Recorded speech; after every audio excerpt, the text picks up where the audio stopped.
Okay, this short tutorial will describe how we can automate processes within Photoshop so that we can apply the same sequence of commands to multiple photos. This is called batch processing.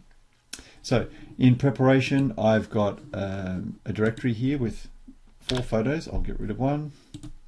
So 3 photos, that's in desktop images.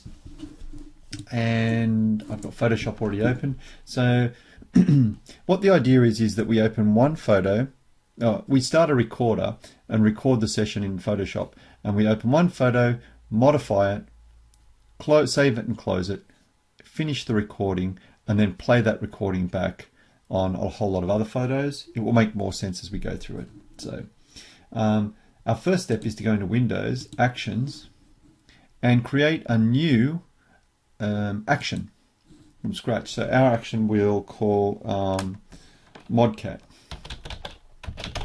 So that's going to be what the name of our action is.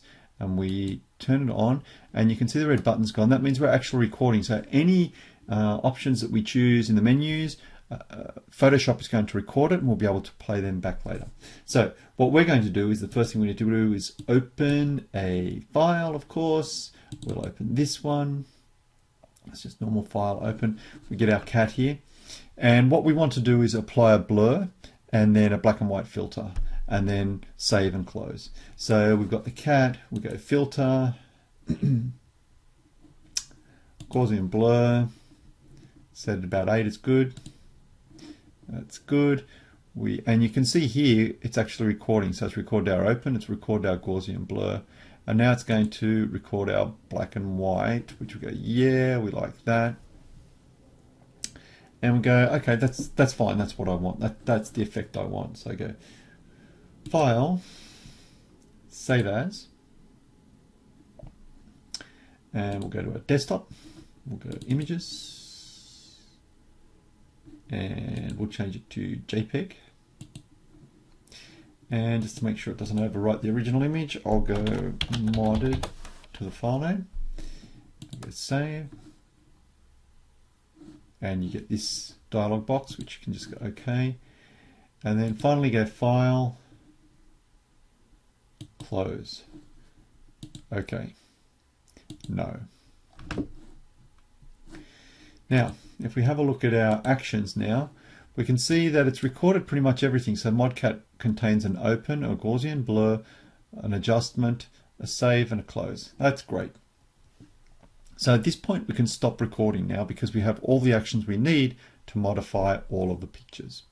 So we go stop. Excellent. Okay, so that was step 1 really, is setting up the that script. So that's the one we modified. We'll actually clear that. And we will now do the step 2, which is the automation side of it. So if we go File, File, Automate, and we choose Batch, it brings up this dialog box. The first thing we need to change is the action. So this thing here, and we need to select our script, our action, which is modcat is what we called it.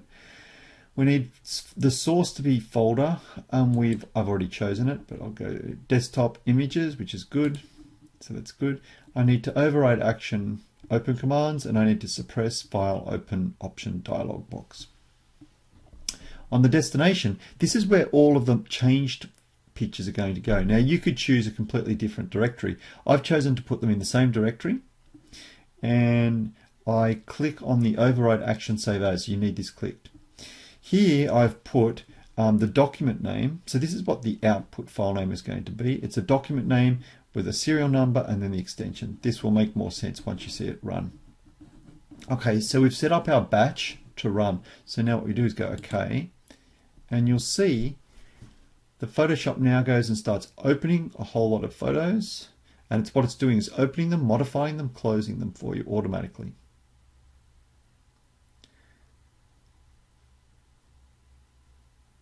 That was the third one and final one. So let's go and have a look at our folder now, and you can see that it's created 3 blurry black and white pictures of cats, which is exactly what you want. So that process is how you set up batch processing in Photoshop. So hope that was helpful.